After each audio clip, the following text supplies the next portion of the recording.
우리가 고난을 당할 때 제일 힘든 것 중에 하나가 내가 왜 이런 고난을 당해야 하는지 그 이유를 알지 못한다는 겁니다.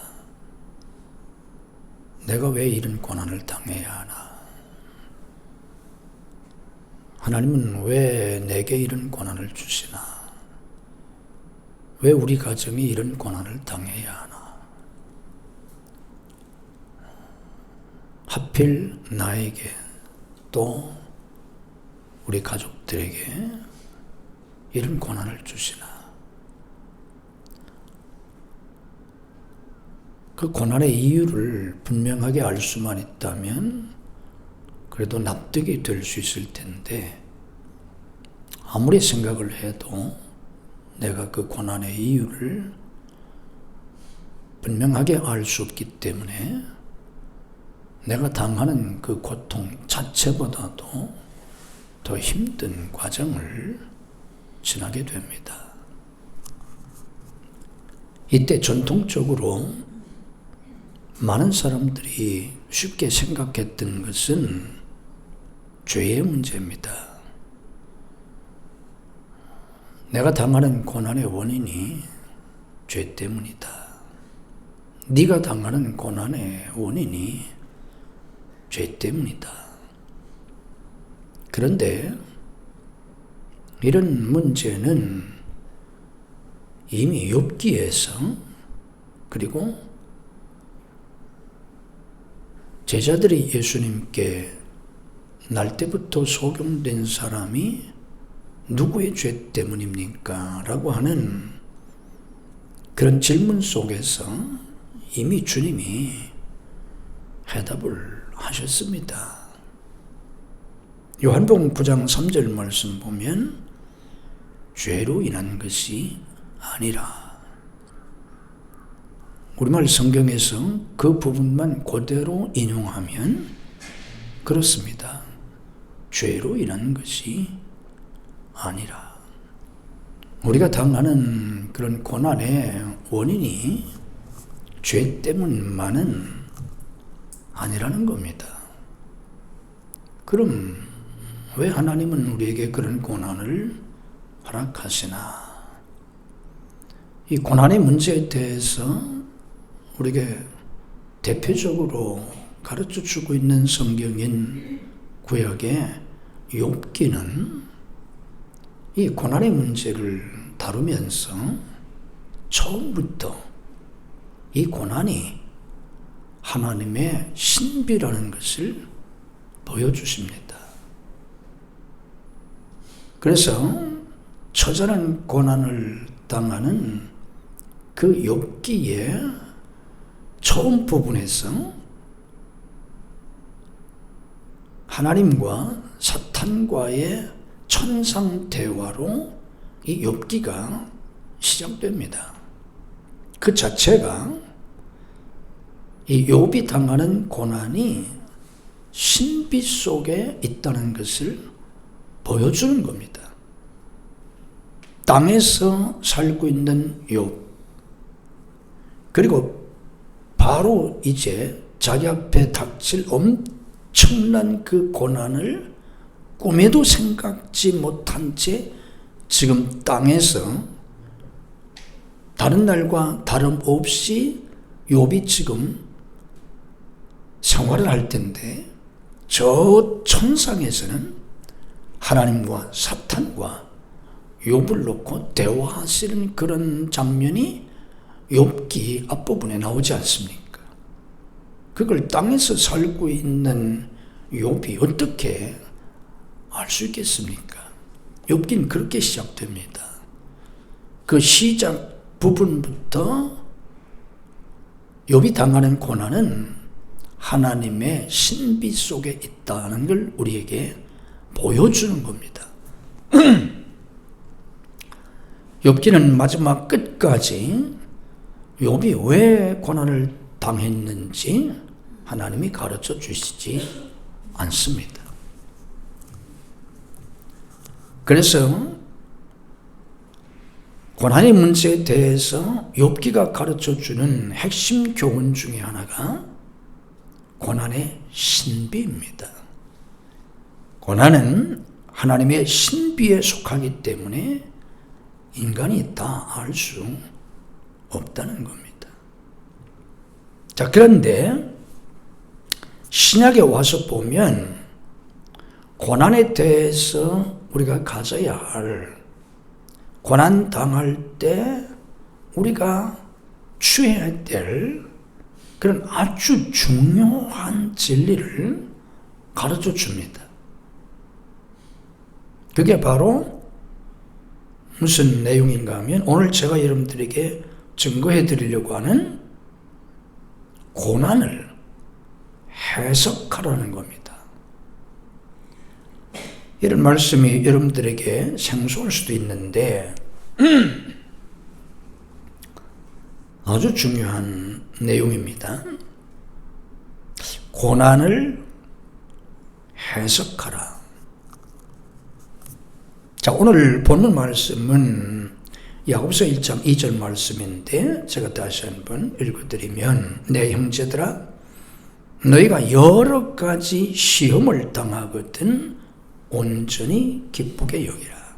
여기 시험이라고 우리말로 번역된 이 말은 시험, 시련, 고난 모두를 포함하는 말입니다. 너희가 여러 가지 시련을 당할 때, 고난을 당하거든 온전히 기쁘게 여기라.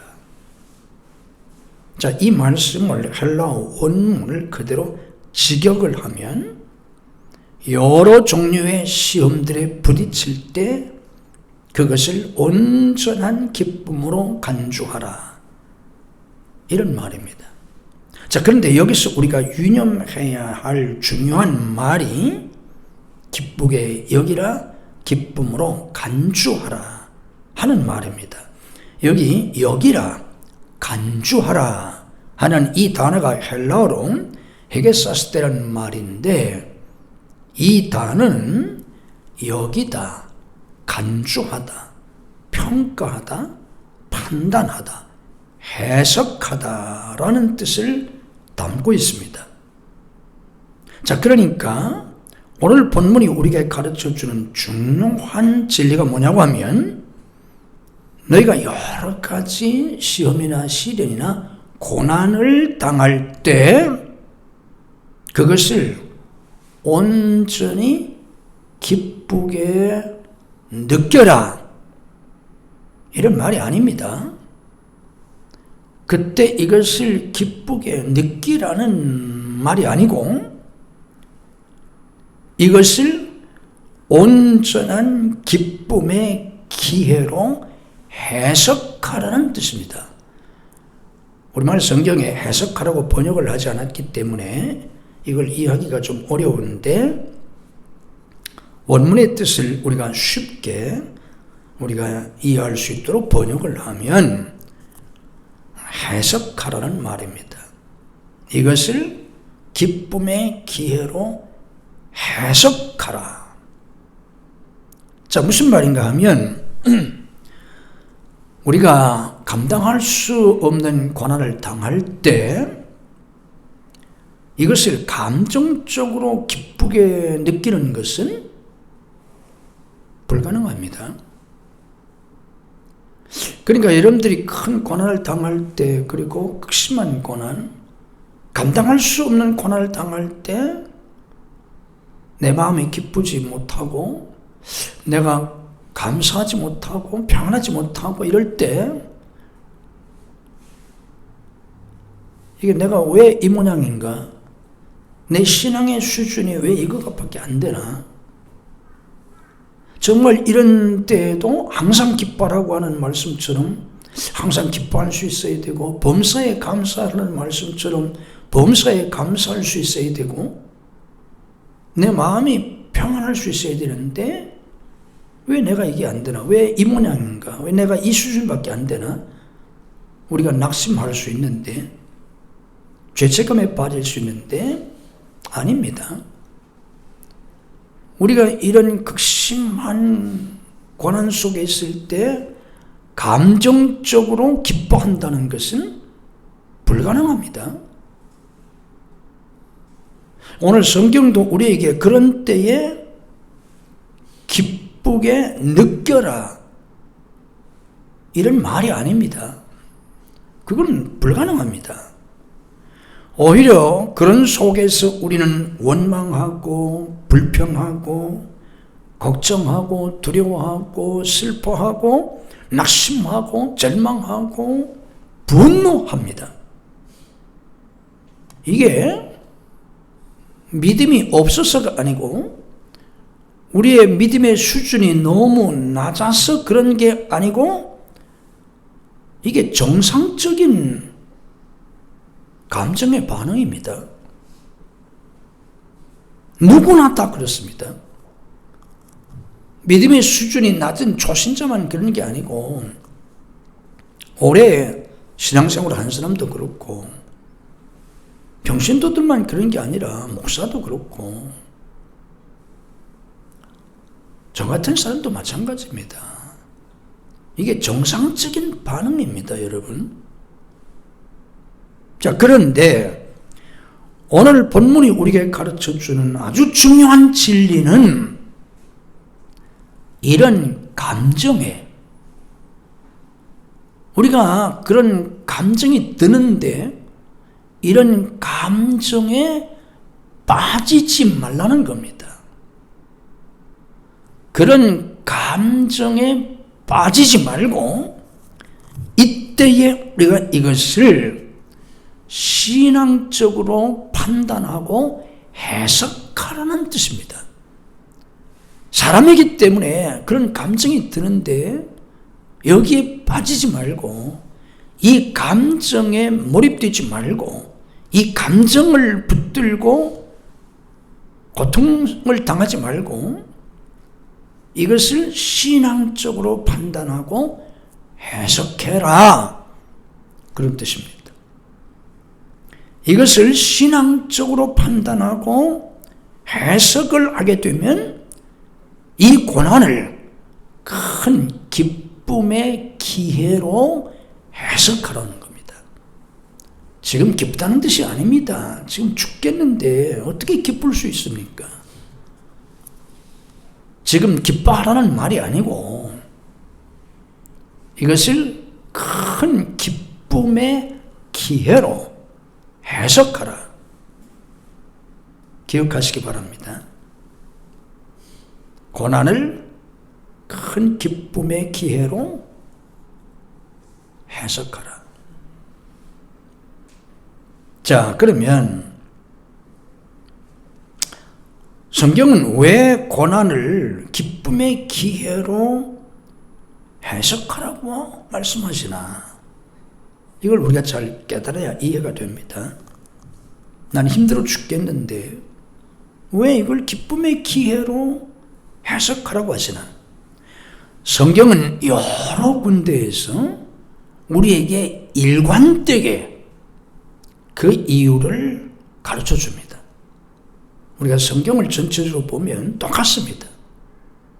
여러 곳에서 하는 얘기가 그 내용을 해석하고 정리해 보면 똑같습니다. 하나의 이유를 우리에게 말씀합니다. 이게 뭐냐고 하면 고난은 성숙의 도구라는 것입니다. 고난은 그리스도를 닮아가는 과정이라는 것입니다.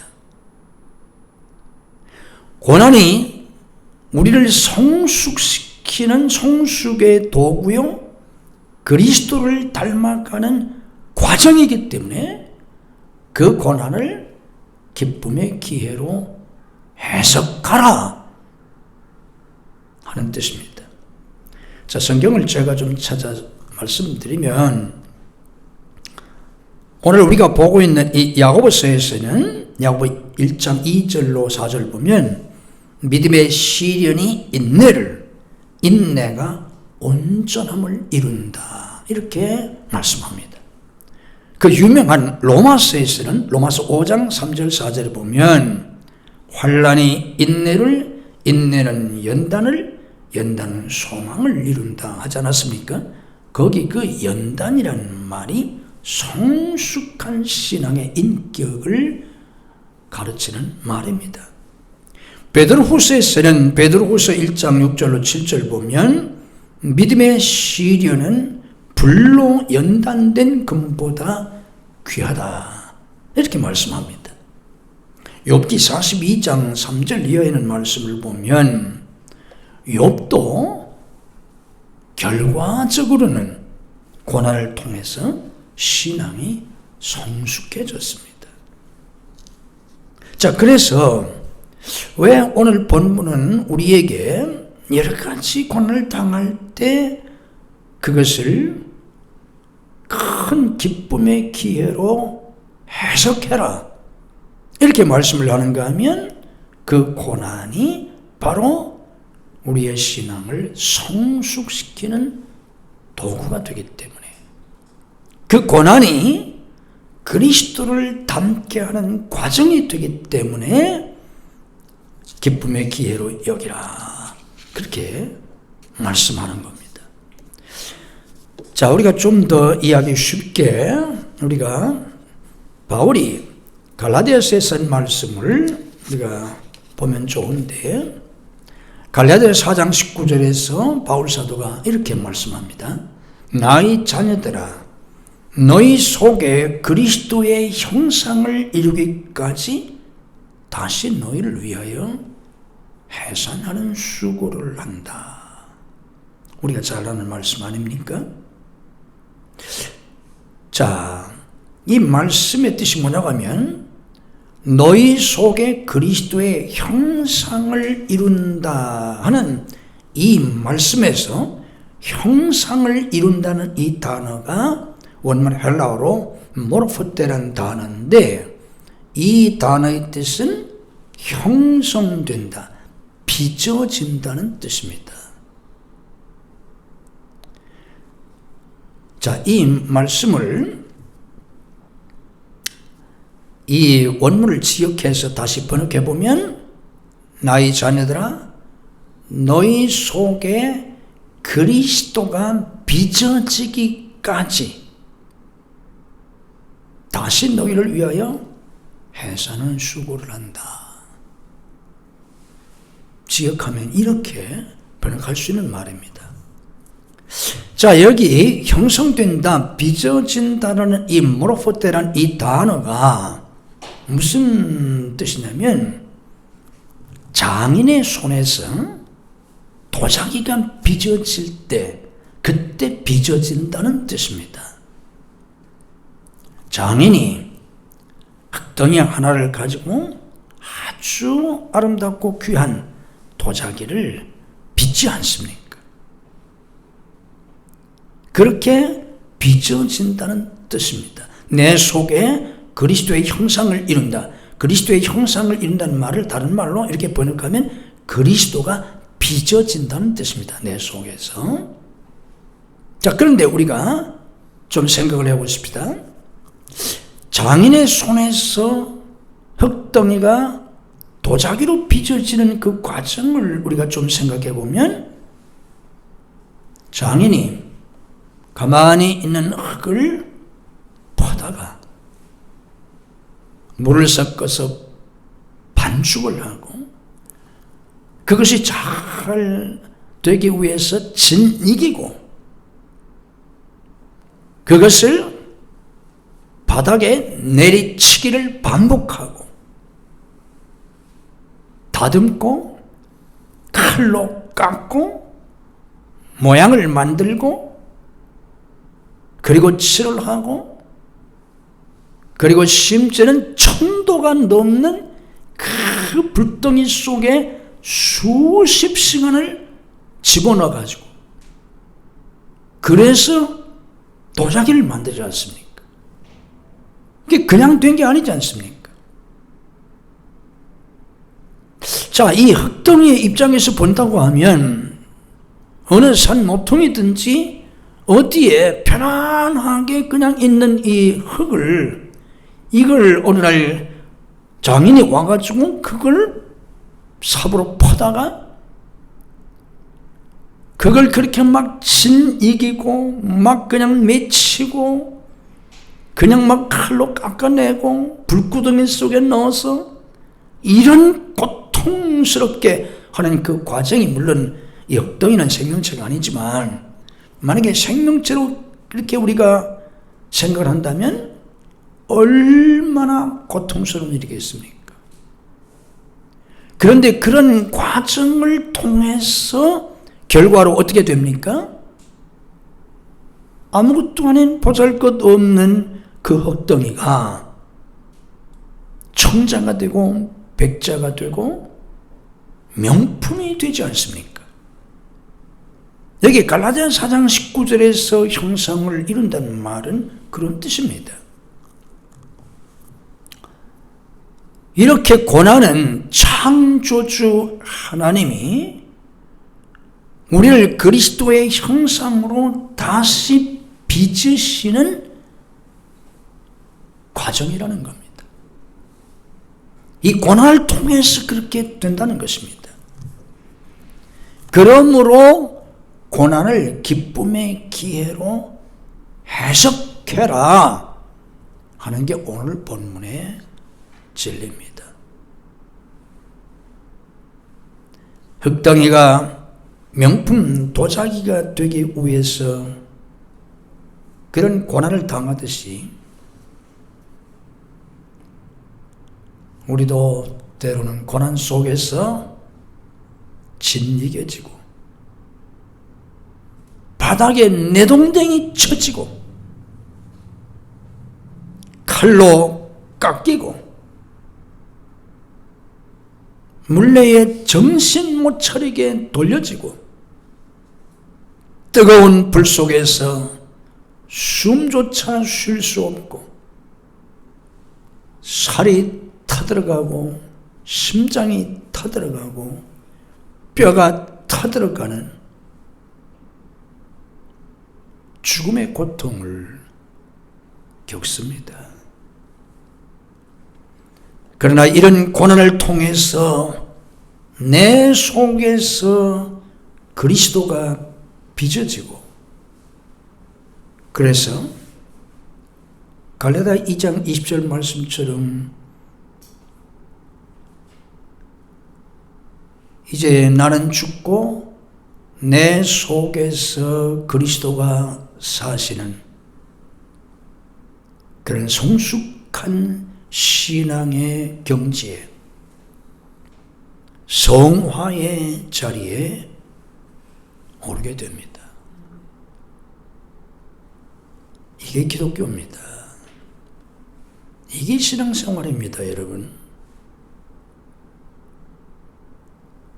그래서 고난을 기쁨의 기회로 해석하라는 것입니다.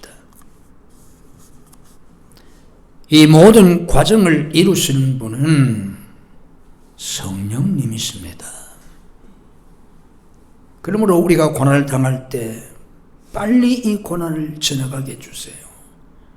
빨리 이 문제를 해결해 주세요. 빨리 나를 고쳐주세요. 이런 기도도 할 수밖에 없지만 우리는 그 고난 속에서 그런 기도보다는 성령님 역사하셔서 나를 빨리 변화시켜 달라고, 빨리 이 문제를 해결해 달라는 기도가 아니라 빨리 나를 변화시켜 달라고,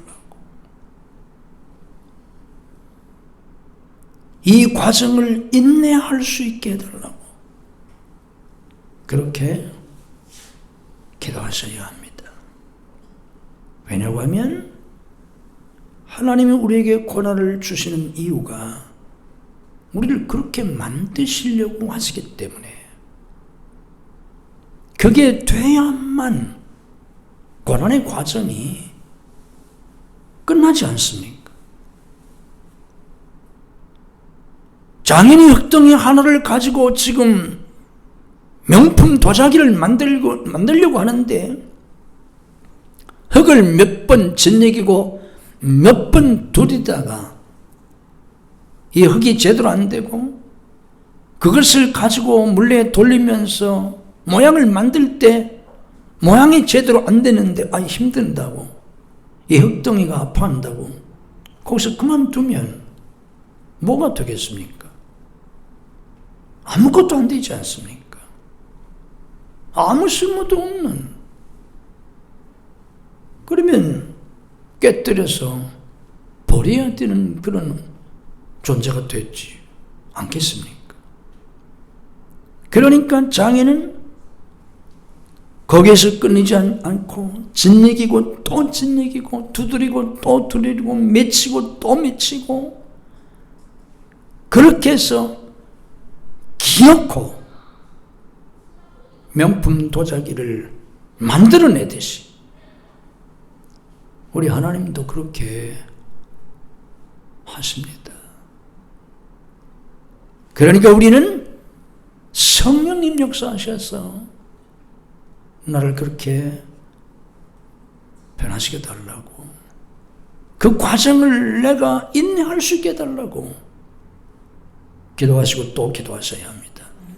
그러면서 이 과정이 끝날 때 정말 내 속에서 그리스도의 형상이 이루어지는, 그리스도가 빚어지는, 그런다고 해서 우리가 하나님이신 예수님과 똑같이 되겠습니까? 그러나 그래도 조금이라도 예수님을 본받아서 살 수 있는, 조금이라도 예수님처럼 살아갈 수 있는 그런 진짜 그리스도인, 예수 믿고 구원은 받았다고 하지만 아무것도 변화되지 않은, 옛사람과 똑같은, 믿지 않는 사람과 아무 다를 바가 없는, 오히려 안 믿는 사람보다 못한 그런 육신적인 그리스도인이 아니라 이런 과정 속에서 정말 진정한 그리스도인으로, 성숙한 그리스도인으로 변화될 수 있는 그런 성도들이 되셔야 합니다. 고난을 큰 기쁨의 기회로 해석하시고 고난 속에서 인내하면서 변화되어서 성숙한 성도들이 되시기를 주님의 이름으로 축복합니다.